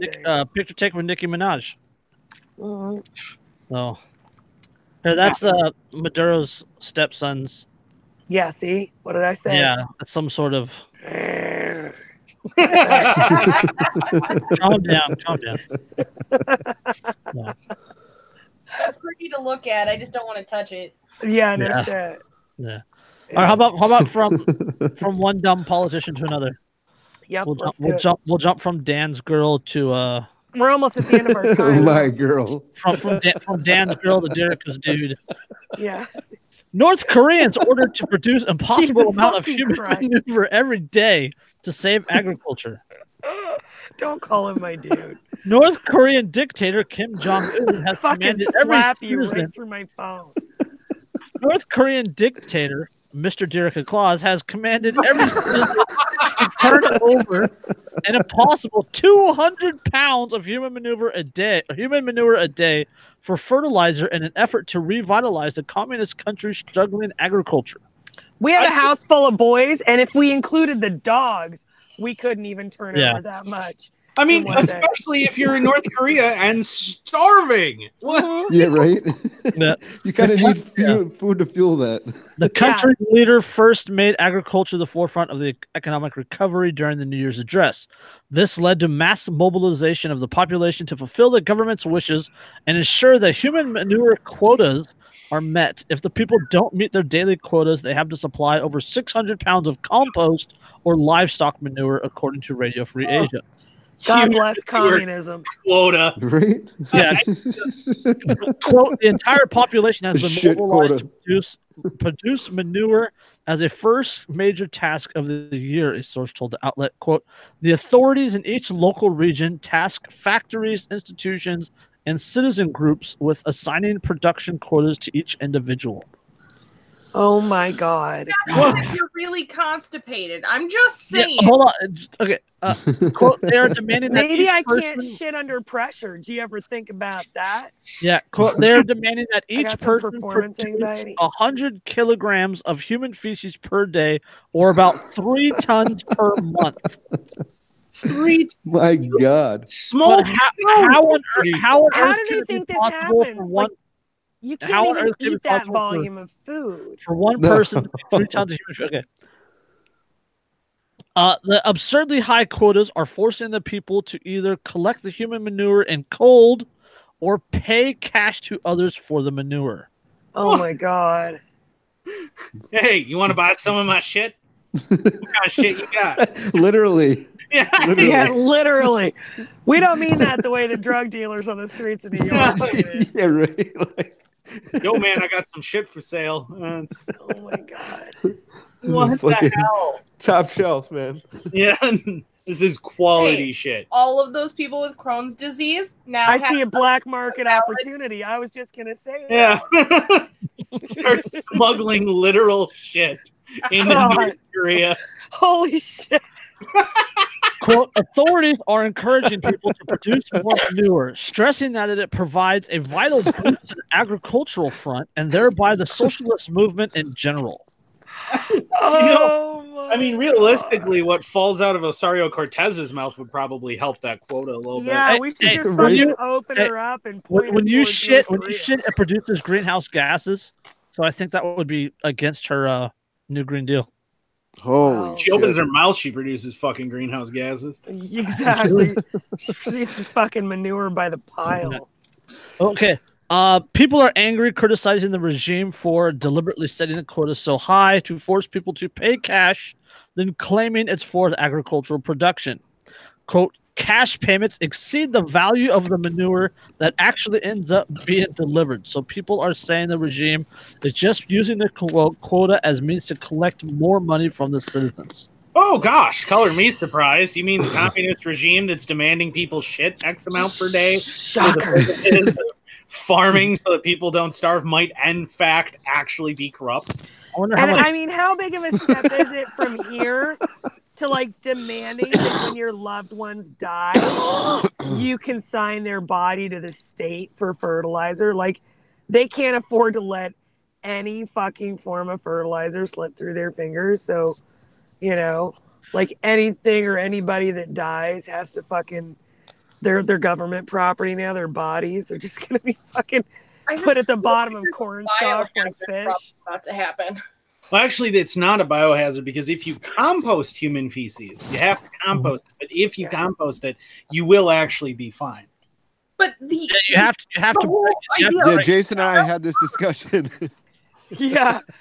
You still have to transport. I mean, said I'm shit. not saying it's a great idea. I'm just saying like it is viable. You can totally do it.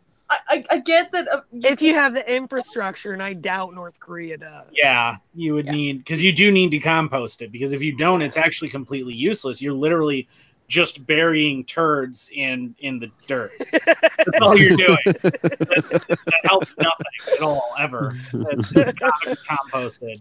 Because it isn't burying turds in the dirt. Well, it is. I mean, you're not actually fertilizing anything with just poo, okay? Like, that doesn't actually do it. Because that's all waste product. You need the bacteria that is in poo. You need water, you need earthworms, you need other like organic materials, and it has to sit, and you have to aerate it, and it takes time. Okay, so according to the internet, I wouldn't want that job. According to the internet, Kim Jong-un is 5 feet 7 inches tall, weighs 290 pounds. So, well, there's 290 pounds of human waste for their fucking so, just cut off like 5'3" of him. There's your 200 pounds. Right. There's a fucking quota for the boss. Don't touch the haircut, though. Yeah. Right. You think when he gets shown the piles of human waste, he's like, "Is this cake?" God. I wonder how many Keurig's 200 pounds is. Oh, man. How many people how much shit do I need to produce, dear leader? Oh, about a bono and a half. A bono and a half. Oh, God love South Park. But seriously, from Irishmen everywhere, feck you, Bono. One of my favorite episodes of South Park. Oh, good shit. Like, how do you come across, or how do you produce, let alone come across? I mean, we're not even like, they don't even freaking have, most of them don't even have livestock. But how do you acquire 200 pounds of feces a day? That's a good question. A day. Nobody eats. Like, you probably eat, maybe a couple of pounds of food a day. Here in the U.S., I would agree. Here in the U.S. In North Korea, no. Where we're fucking fat. Yeah, right?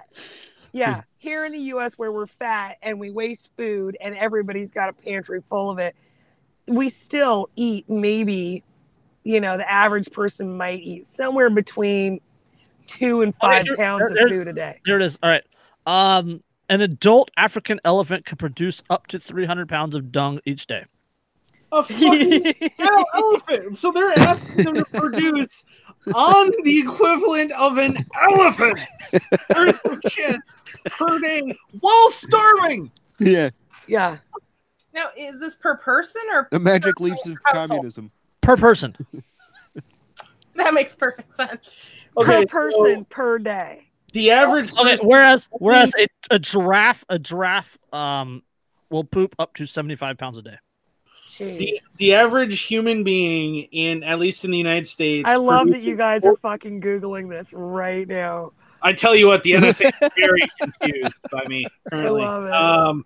14 to 17 ounces of human waste. The average human being. A 1,400-pound Holstein cow produces 115 pounds of manure. And for perspective, 16 ounces is a pound. Yeah. So people realize. The average person 14 to 17 ounces.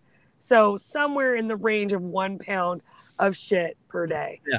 The average human. The average dairy cow weighs 1,000 pounds and produces an average of 82 pounds of manure per day.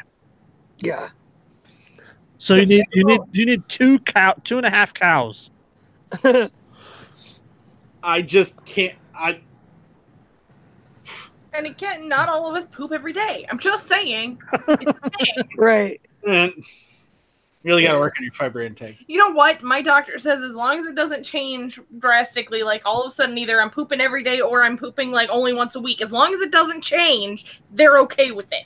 I'm saying some of us poop 6 or 7 times a day. Right. I'm just saying. Some of us can make up for others, but a thousand pound horse will produce 37 pounds of feces.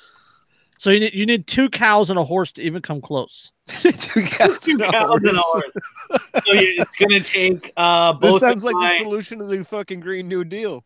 So what? But cow and horse what I'm hearing is a better idea because it doesn't have to be composted to actually work as fertilizer. Right. But I mean, what I'm hearing is, so you would need a household consisting of both of my ex-wives and Sarah Jessica Parker in order to come close. Close.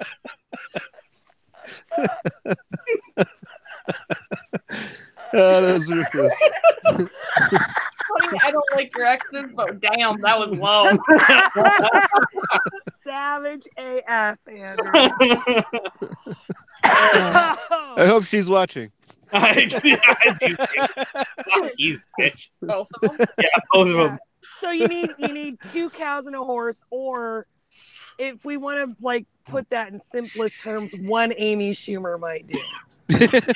Single Amy Schumer. or 37 minutes of an AOC speech. Mm-hmm. Yeah.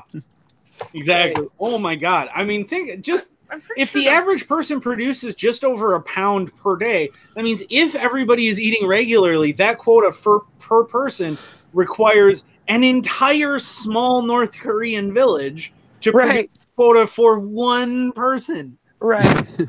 But they're not eating regularly. They're not eating like Americans fucking eat. Nobody eats like Americans. Because they poop a lot. What is the going rate for human feces too in North Korea? Like I'm not. Yeah, do we have any quotes? I know they have a black market, but I don't want to look that one up. Yeah, I draw the line. I'm sorry, but I draw the line in Googling how much can I get for my food in Korea.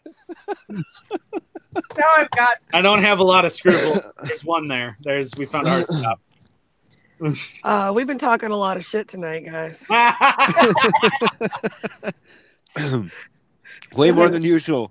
But you could realistically, I mean, the North Koreans just need to send somebody like London to scrape out all of the old Victorian sewers and stuff that are still there. No, all they needed to do is go to fucking San Diego and start washing the sidewalk.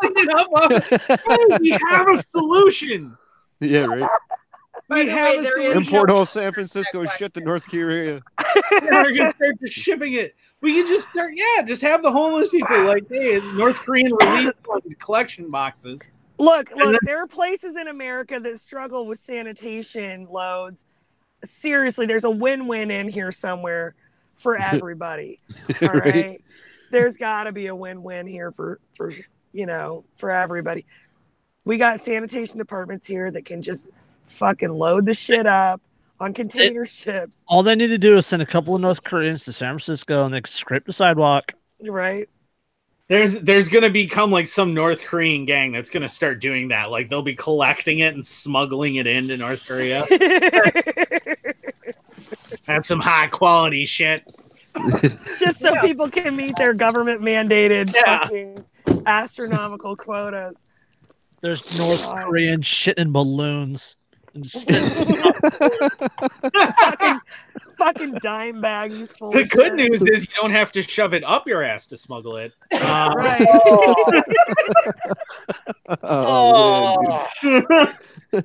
You just all you gotta do is just like eat a lot of cheese, and you can smuggle it just fine. I'm crying, you guys. Sarah says, "Oh my God, we could pay the homeless for their poop by sending it overseas." we could literally fund homeless programs. We can fund universal basic income, you guys. So somebody get up on the bat phone. We gotta strike a deal here. We'll give them all our shit for the denuclearization program. Hell yeah, Dan, you're onto something. Somebody call District Rodman. Let's get this started. In fact, we'll even do them one better. We will start filling containers from slurry pits, and we'll trade them that for their nuclear material. We got this large full of shit. We posted it for you. All you have to do is disarm. Yeah. In local news, there's been a rash of porta potty thefts. It was tipped over, but it looks like it was just to clean it out. I don't understand. You guys, I got a gold mine in my yard, my septic system, like the whole thing is spread out in the yard right in front of me. Those dogs are literally shitting golden eggs. For real. Well, you know what? Okay, as much as I'd love to be able to compost it, dog and cat shit is not suitable for compost ever, just so everybody knows that. Oh, I even tried to dig a hole and like drop like Ridex in there and try and get that to break it down, and it goes so slowly in dog shit that it just doesn't work. Hey, just so you know, we have a dog septic pit in our yard that we dug and put like this doggy dealy thing. There are special enzymes that you can get on Amazon that are designed specifically for pet waste that break it down really fast. Yeah, but they don't do it in cold weather. Well, all you have to do is activate the enzymes in a bucket of warm water before you dump them in there. No, I tried that. Doesn't work. Oh, well, your weather's colder than ours. Yeah. That's true. Kim Jong-un is going, la la la la. No, you're breaking down the poop. I need the poop. All right. The NYPD is locking people up for crimes it creates out of thin air. Shocker. Operation Lucky Bag targets people whose actions hurt absolutely no one. Okay, the New York Police Department is still trying to lure unsuspecting residents into committing petty thefts so it can lock them up. Operation Lucky Bag began in 2006, supposedly as a way for police to put away people with existing rap sheets. Undercover police officers would plant a bag, usually with money or other valuables inside, in a public place. They'd wait for someone to, quote, steal the planted property, then make an arrest. How do they know they're stealing it, not taking it to the closest lost and found? Yeah, it's an unattended bag. Yeah. In other words, they were creating crimes out of thin air.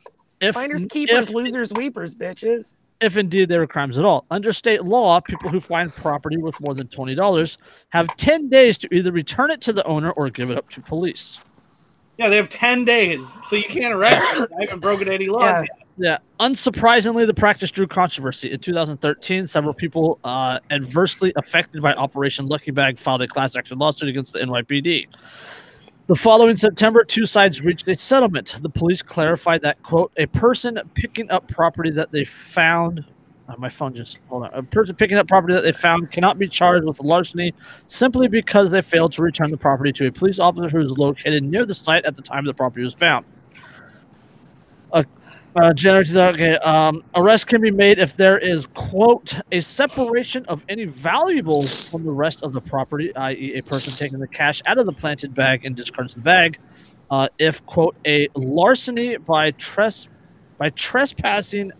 trespassatory taking has occurred, i.e. someone grabs a bag hanging from a shoulder, or, quote, if an individual has taken property but denies seeing or possessing the property when approached by police.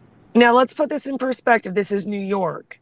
Yes. Like one of the biggest meccas of fucking mob activity, of fucking crime, like actual crimes with victims, prostitution, like human trafficking rings. Like this is a place that the cops don't have to fucking be bored. Yeah. They can do their fucking job all goddamn day and always fucking be busy without inventing this stupid bullshit. But police are still able to fabricate crimes, quote, crimes that hurt no one, just so they can lock people up. 2 recent cases illustrate the absurdity of this tactic. On December 14th, police planted a backpack outside of a Macy's department store in Manhattan. The bag's contents included a laptop, an iPad, and a wallet with $40 in it, according to the New York Daily News. A pedestrian, whose name I am not going to try and pronounce, noticed the bag and picked it up. Quote, I would have taken it to the precinct down the street from my house, she told the Manhattan Times last month. Instead, she got arrested. Police claim that walked by the uniformed traffic cop while carrying the bag and that she put the $40 in her pocket. Whatever her true intentions were, she was not hurting anyone. Police had no way of knowing what she was doing with what she found, and arresting her did nothing to keep the streets safe. Yeah. The same can be said of Shanique Brown, who police entrapped using the same bag roughly 30 minutes earlier. Brown picked the bag up and failed to give it to a nearby traffic cop. He apparently decided not to and was arrested as a result. Neither of them represented a menace to society, but both were still charged, one with petty larceny and Brown with petty larceny and possession of stolen property. It wasn't even legally stolen, and no larceny was committed under the law. Under the law, they have 10 days. Yeah. Yeah. Well, yeah. Yeah. And under natural law, I mean, unless you have some way of identifying who it belongs to, it's a good thing. It's an ethical thing to try to find the owner of it. But if you can't, there's no fucking compunction. Yeah, to do that. Under the last use of the sting, 220 people were arrested.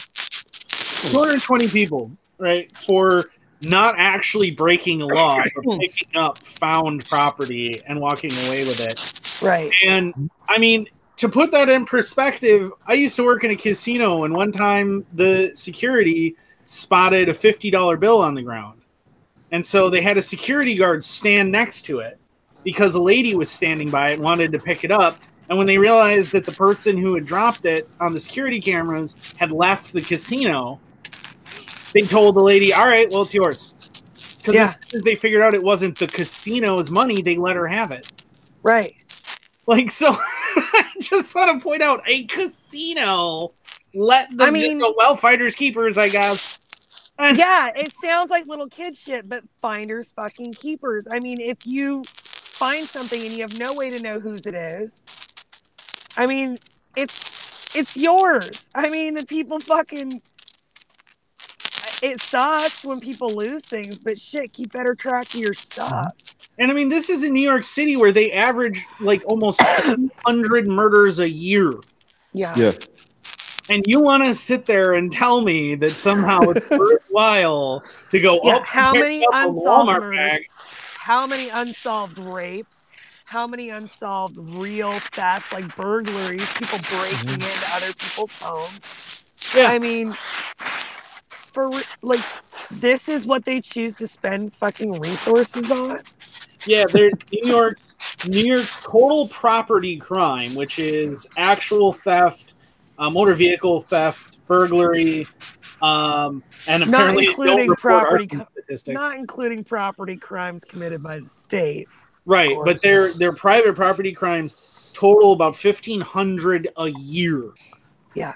And you want to tell me that you're saving anything by arresting somebody for no actual crime committed? Not only arresting, but they're creating it's entrapment. And they're creating the opportunity for them to use this manufactured law.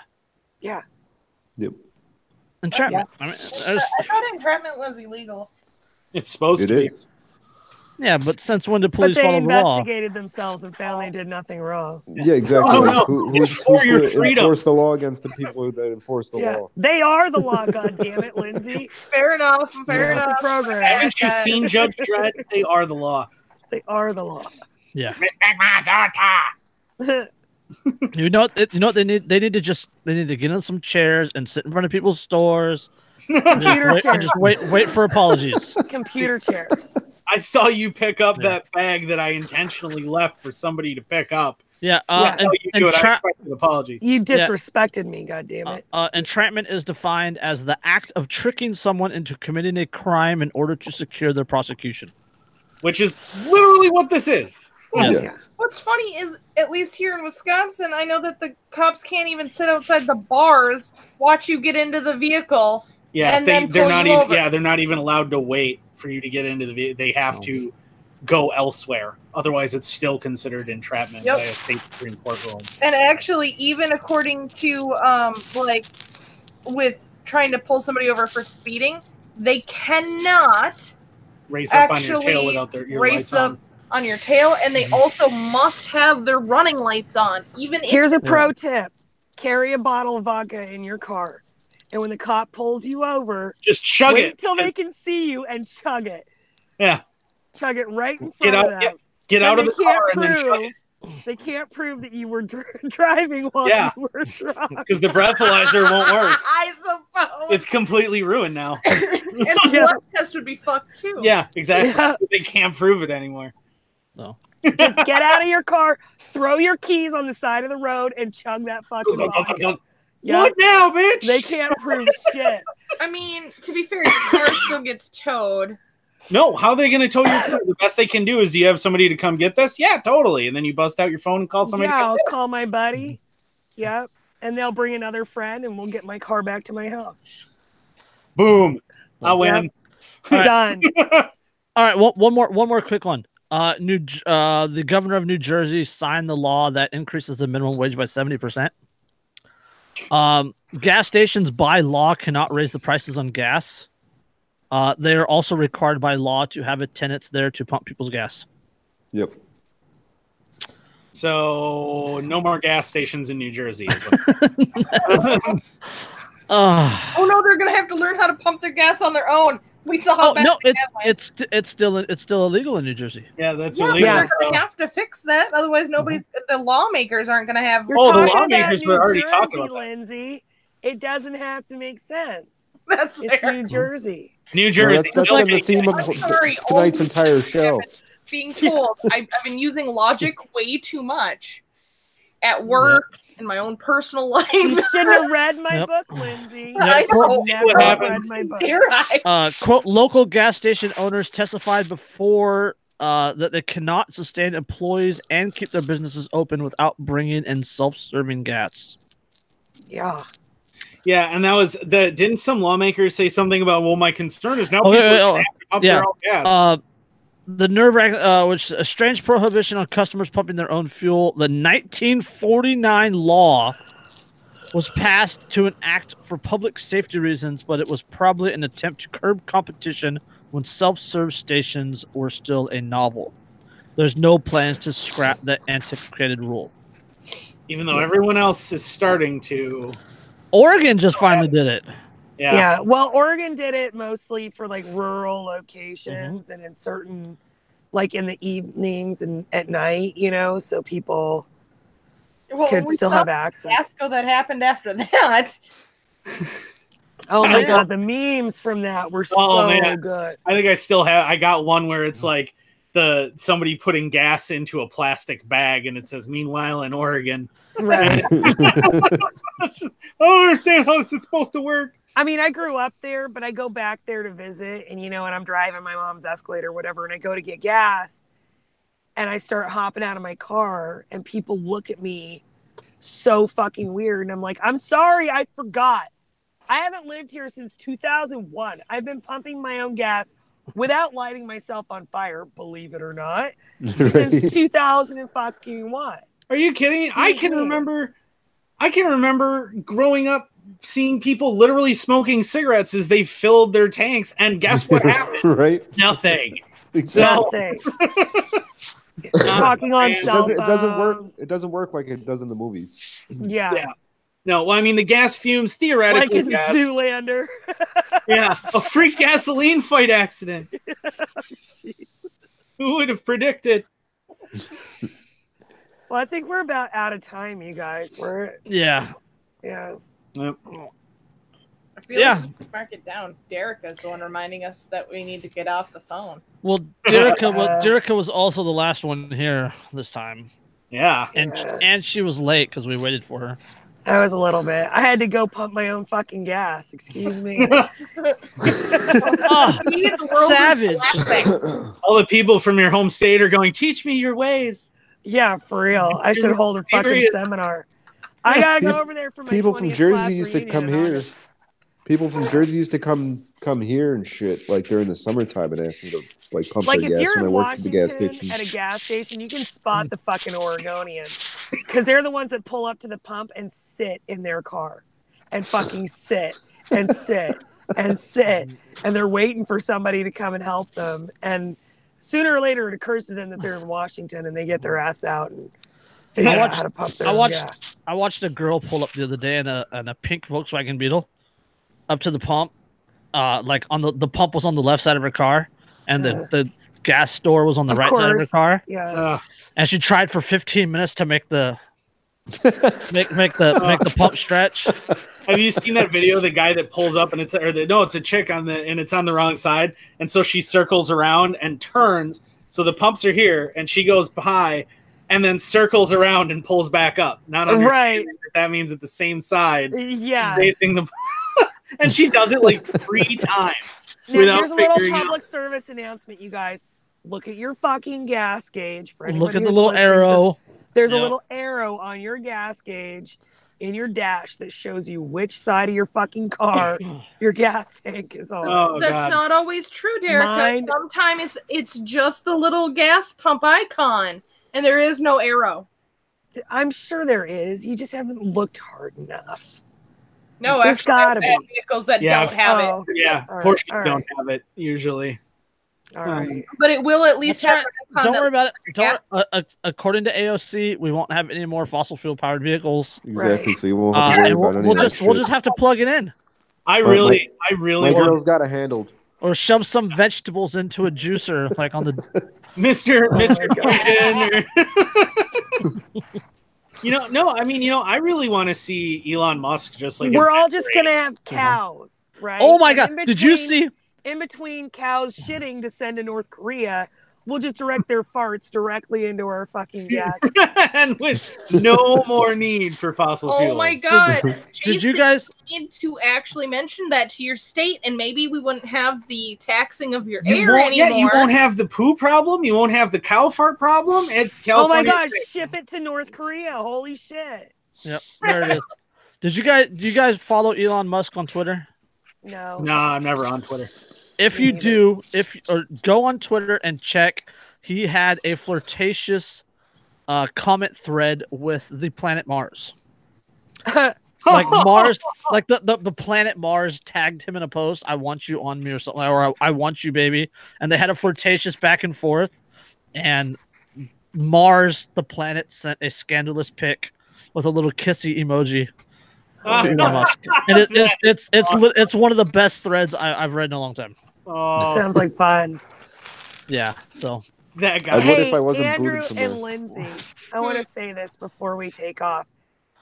Are you guys gonna write a review of my goddamn book? Oh my god! Eventually. Hey!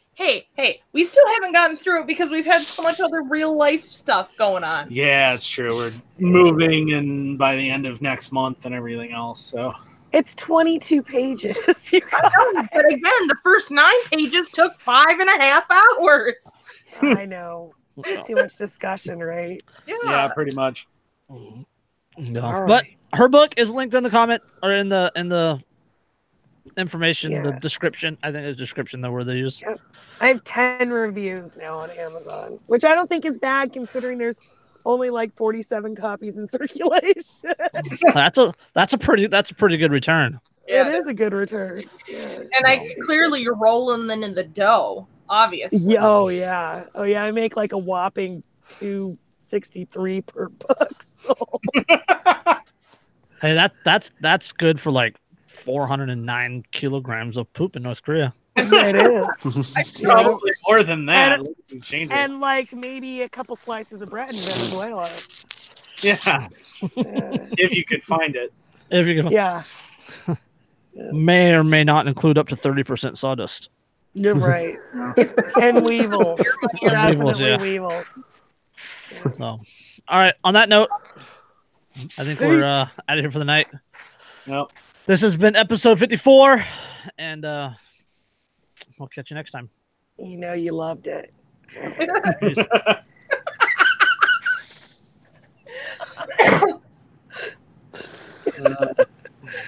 Guys, I'm